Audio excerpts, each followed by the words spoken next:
तो जिला कांग्रेस कमेटी की जो है वो यहाँ पर बिलावर में जो है आज कन्वेंशन हुई है। तो यहाँ पर डॉक्टर मनोहर शर्मा उनके साथ विक्रम आदित्य युवराज विक्रम आदित्य जी वो जहाँ पे आए हैं, तो इनसे बात करेंगे। तो सर सबसे पहले अध्यक्ष से बात करेंगे। सर ये आज आपने जो कन्वेंशन की है तो इसका क्या मुख्य उद्देश्य है? आज की मंथली कन्वेंशन जो बिलावर कांग्रेस कमेटी की तरफ से जहां ऑर्गेनाइज धर्मणी गांव में की गई थी, इसका मेन उद्देश्य था आने वाले असेंबली और पार्लियामेंट इलेक्शन के लिए बूथ लेवल तक कार्यकर्ताओं को पार्टी की जो एक विचारधारा है उसको लेके जाना है और इसलिए यूपीए 1 और यूपीए 2 के जो अचीवमेंट्स हैं ग्राउंड तक आम जन जन तक पहुंचाने का एक प्रयास किया जाएगा।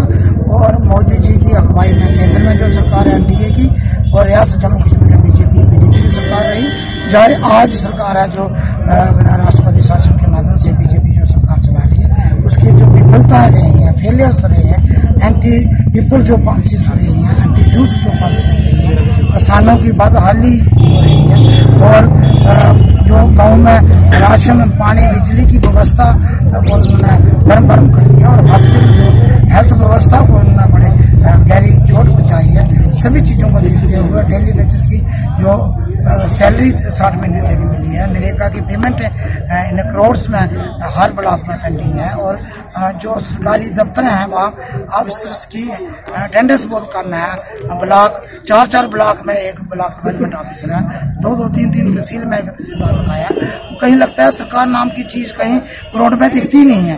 तो लोगों की जो मेजरीज हैं, प्रॉब्लम्स बड़ी हैं, तो बजाय एक अच्छे दिन का जो स्लोगन मोदी जी और बीजेपी की टीम ने दिया था वो और ग्राउंड में देखें तो बहुत बुरी हालत है। आम आदमी त्रस्त है, इस सरकार से दुखी है। तो हमारे कार्यकर्ताओं से ये बात की है, इन चीजों को, इनके फेलियर्स को आम लोगों तक, महंगाई जैसे बड़े जो मुद्दे हैं आम लोगों तक ले जाना है। क्राइम बढ़ा है, सिक्योरिटी में ये सरकार फेल रही है।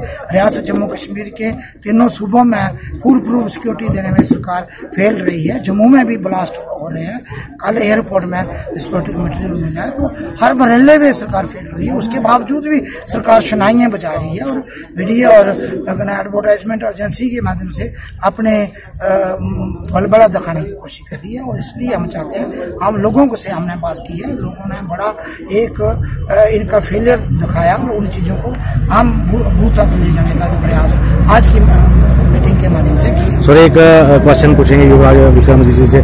सर आने वाले समय में जो चुनाव होने हैं तो आप अगर एमपी बनते हैं यहाँ उधमपुर कठुआ पार्लियामेंट से, तो सर आपकी क्या क्या पहली प्राथमिकताएं रहेंगी? जी प्राथमिकताएं तो बहुत हैं, उसमें कई इम्पोर्टेंट इश्यूज हैं। एक तो लोगों की जो डिमांड्स हैं उनको प्रॉपर्ली प्रायोरिटाइज करके सामने रखना, जो हमारे सरकार की सेंट्रल गवर्नमेंट की पॉलिसीज रहेंगी उनको यहाँ पे बाकायदा इम्प्लीमेंट करना ताकि ग्राउंड लेवल तक लोगों को उस चीज़ का बेनिफिट मिले। सिर्फ उद्घाटन करने से और वो क्या कहते हैं बड़े बड़े बोर्ड लगाने से कोई बेनिफिट नहीं मिलता लोगों को। ग्राउंड लेवल तक जो स्कीम्स बेनिफिट करेंगी और जो यूपीए 1 और 2 के दौरान की थी लोगों को, वही चीज़ें लाने में पूरा योगदान रहेगा। जैसे मैंने कहा कि एक बहुत बड़ा सोशल इशू है पूरे न केवल जम्मू प्रोविंस में, जम्मू कश्मीर में जो ड्रग्स का मसला है, ये एक ऐसे विषय है जिसके बारे में लोग बहुत कम चर्चा करते हैं क्योंकि इसके साथ फैमिलीज जुड़ी हुई हैं, लोगों को शर्मिंदगी महसूस होती है, लोग उजड़ जाते हैं और बहुत बहुत बुरे दौर से उनको गुजरना पड़ता है। तो मैं समझता हूँ यूथ के रिहैबिलिटेशन के लिए अगर हर एक डिस्ट्रिक्ट में एक रिहैबिलिटेशन सेंटर का कोई प्रभाव हो तो उसको खोलना मैं समझता हूँ बहुत जरूरी है। सर एक क्वेश्चन और कि हमारे बिलावर में कांग्रेस एक बिखरी हुई है, एक तरफ एमएलसी बलवीर सिंह जी बिखरे हुए हैं, दोनों एक जैसे कि डॉक्टर मनोहर सिंह जी दोनों कभी एक साथ एक मंच पे कभी नहीं दिखे आज तक। तो इसका क्या रीजन है? आपको ये नहीं लगता कि इससे जो आपकी कांग्रेस पार्टी की जो वो उम्मीद है वो थोड़ी कम हो रही है? देखिए, जैसे मैंने अभी अपने तकरीर में भी कहा कि जो मेरे परिवार का एक रोल रहा है शुरू से लेकर आज तक, वो लोगों को जोड़ने का रोल रहा है। अब पीछे क्या हुआ क्या नहीं हुआ वो एक अलग बात है, लेकिन आज अगर मैं यहाँ से पार्लियामेंट्री इलेक्शन लड़ने के लिए सामने आया हूँ या पार्टी मुझे सामने ला रही है और या मैं लोगों से मुलाकात कर रहा हूँ, जगह जगह जाके अपने लोकल लीडरशिप से भी बात कर रहा हूँ। तो मेरा प्रयास यही है कि जो हमारे बुजुर्ग लीडर हैं, जो पुराने लीडर्स हैं, जो हमारे नौजवान साथी हैं और जो अभी भी हमारे एक्टिव लीडर्स हैं, जो हो सकता है किसी वजह से पूरा उनका तालमेल न हो, मेरा सबसे बड़ा प्रयास यही रहेगा कि इन लोगों को सबको एक ही फोरम पे लाया जाए ताकि हमारी पार्टी ग्रास रूट लेवल पे मजबूत हो। अक्सर सर ऐसा होता है कि जैसे ही इलेक्शन आते हैं तो हर कैंडिडेट जो है पूरी जद्दोजहद से मशगूल हो जाता है, ठीक है।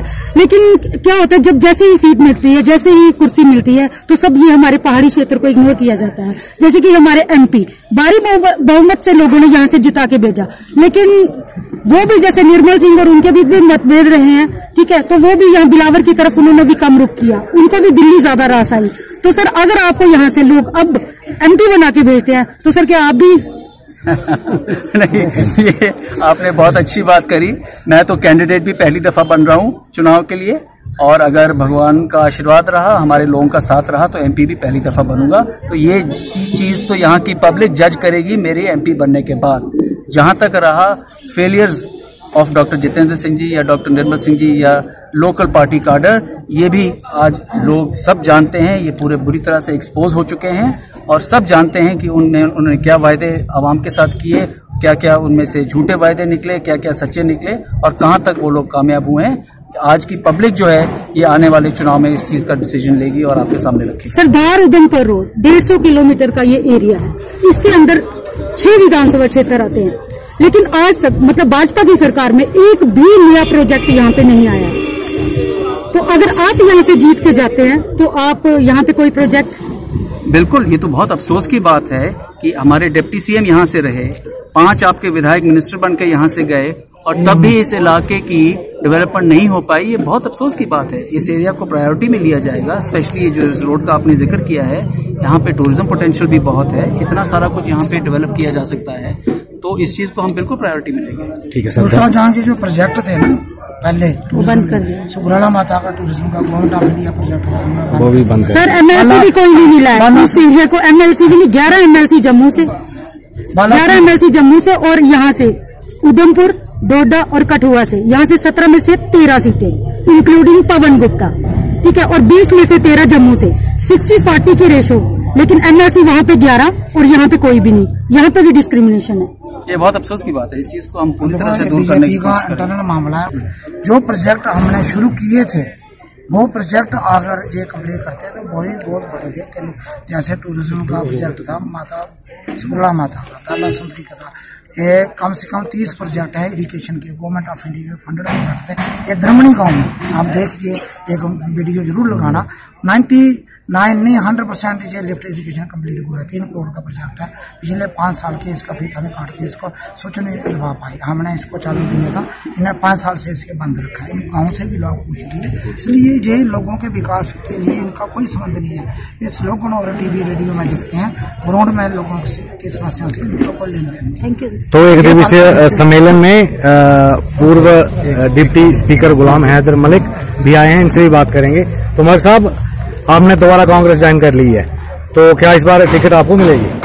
जी हाँ, वो तो हमारी पार्टी हाईकमांड का ही फैसला होगा, उसको वो सरखों पे, इसमें कोई ऐसी बात नहीं। मैं तो घर वापसी हुई है मेरी।